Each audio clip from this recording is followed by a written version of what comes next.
Welcome to Inside the Edit, the second episode, and for this one I wanted to talk to somebody who's not just a member of the Beatsource DJ Exclusives program, but somebody who is instrumental in the day-to-day operation of the whole program, someone who's literally working behind the scenes to make it happen all the time, helping to bring on other editors and remixers and producers into the program and making sure that the content is there for the DJs. But first of all, I want to talk about his own journey into making edits and remixes and so on. So today I'm talking to Mark, aka Sir Marcus from the Tall Boys. Now the Tall Boys, you'll notice that's a plural because there are two of them, and I can vouch for the fact they are both quite tall boys. But so how did this collaboration between the two of you first come together? Were you both doing edits separately, or were you, was one of you leading the way? How did this all happen? I was actually a fan of John's edits. He had been doing his DJ name is Aristocat, and he had not just been making edits in the digital world and distributing them, but he was also pressing them up, and he would put his records in the trunk of his car and drive them physically to DJcity where they were selling the records. His relationship with DJcity predates ours as producers. And so I was playing some of his edits in my sets, and one night we were actually DJing in the same nightclub together.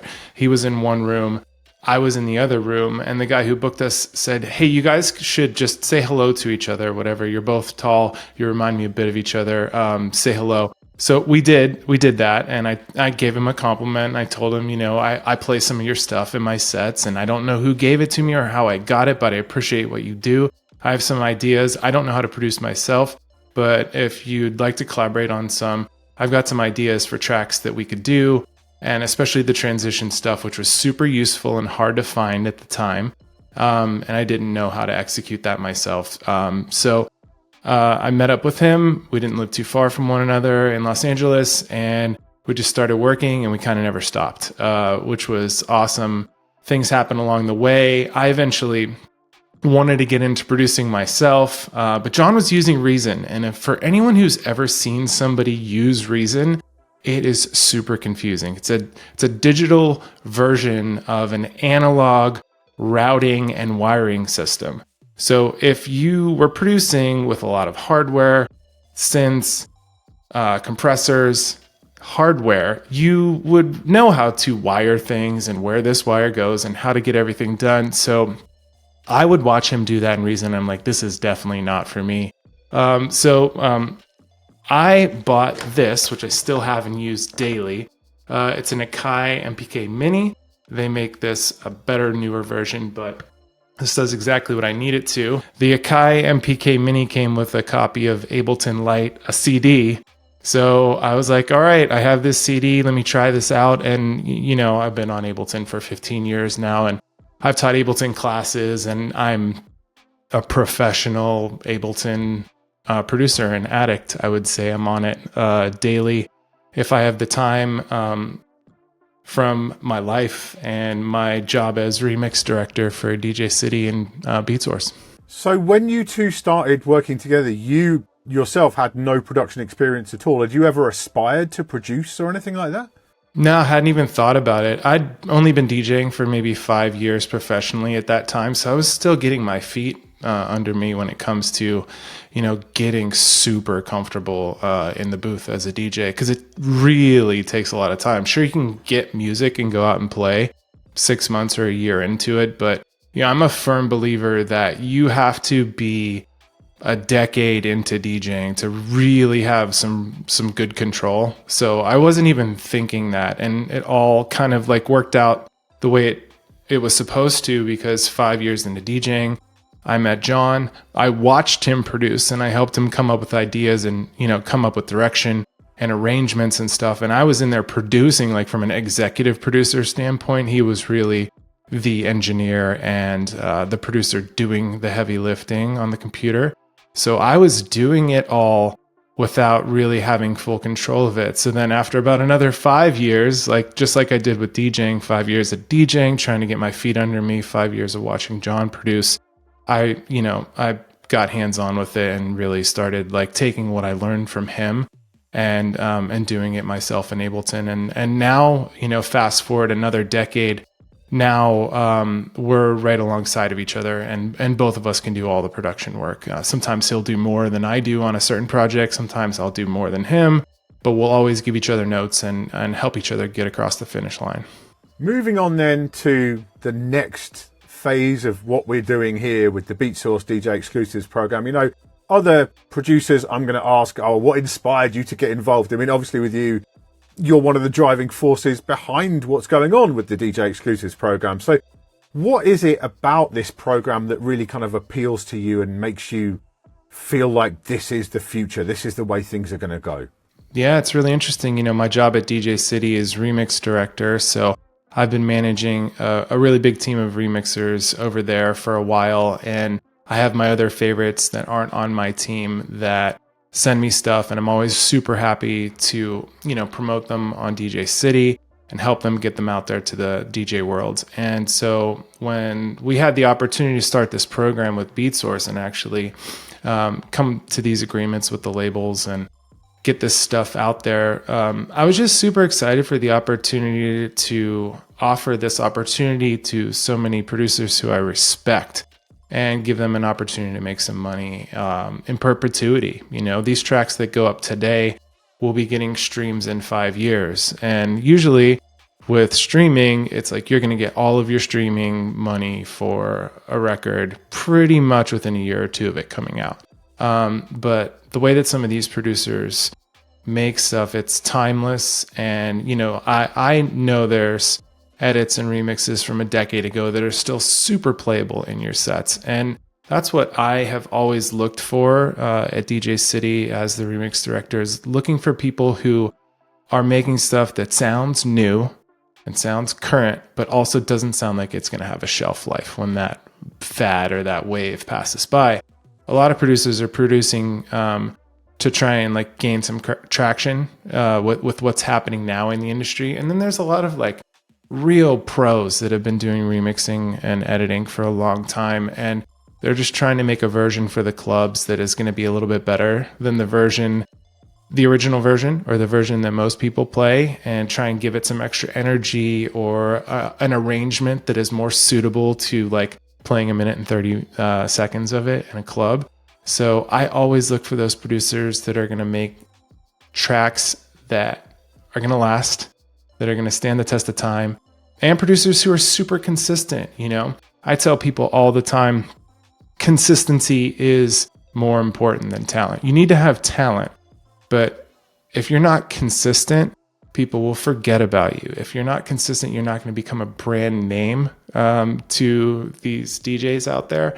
So consistency is super important. So that's who I want to work with, the talented producers who are super consistent and can make tracks that are going to stand the test of time. And it works out better for all of us. The longer that DJs can stream those tracks on Beatsource, the more money they can make consistently into the future. And I think we're all looking for that nice little future-proof revenue source, right?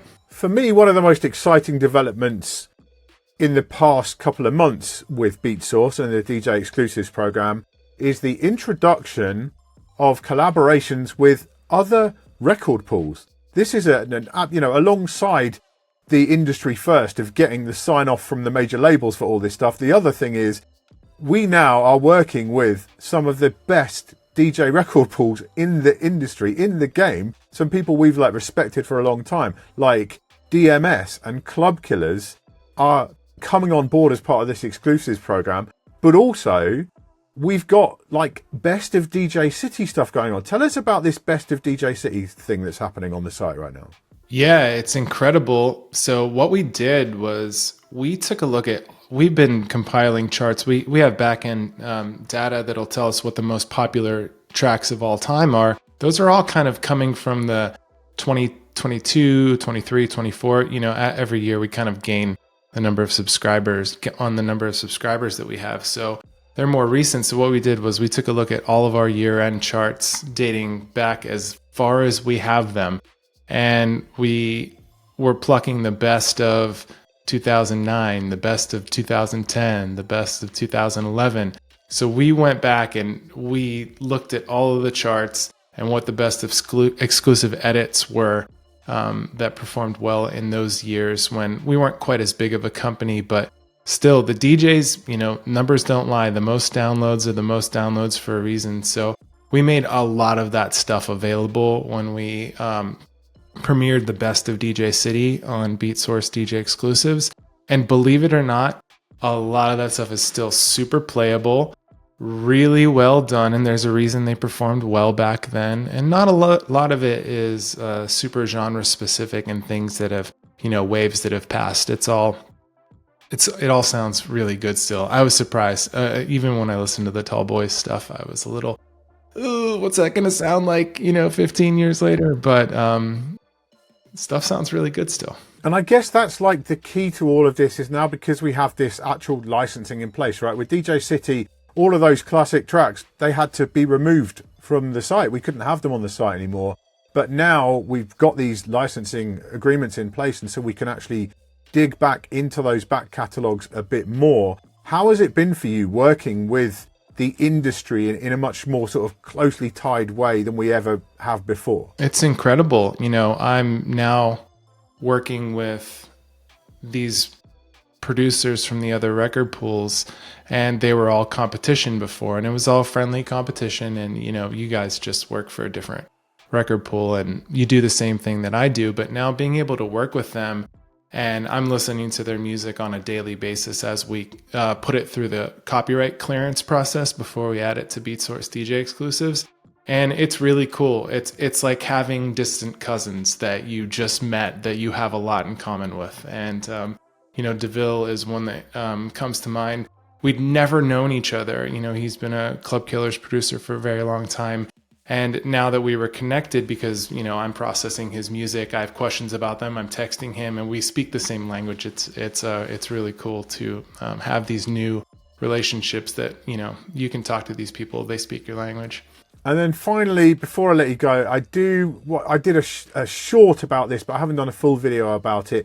Obviously, we are being really kind of, I wouldn't use the word picky, but we are quite restrictive on who gets access to the DJ Exclusives program.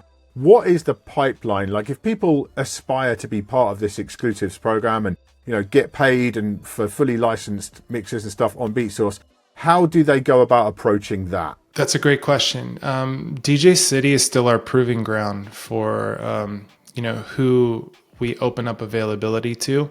And for DJ Exclusives at Beatsource, and DJcity, if you go to the website, has a submissions page. And I listen to a lot of those submissions. And we have other curators on the team that listen to submissions that are from different regions. And if things are great, we'll reach out to you, be like, hey, we'd love to add this to DJcity. And then we watch it perform and we see how consistent you can be. And if you're charting and you're consistently sending stuff and you have a nice back catalog, would love to take a batch of that music and we'll let you know that we're interested. So again, DJcity is the proving grounds. You can submit stuff right through our submission portal form on the website. And then we just monitor it and monitor the consistency. And if all that stuff lines up, we'll be in touch. That's great. So Sir Marcus, Tall Boys, what do people need to search for on Beatsource to find your work? You can type either in, Sir Marcus or Tall Boys, and they'll give you a nice little top 10 most popular from either. And then you can hit the tracks button and dive into the full feed of tracks from both different artists. And I appreciate all the plays and downloads on DJcity throughout the years from everyone around the world. And Mojaxx, thanks for having me. It's a pleasure. Thank you for being on, Mark. Appreciate it.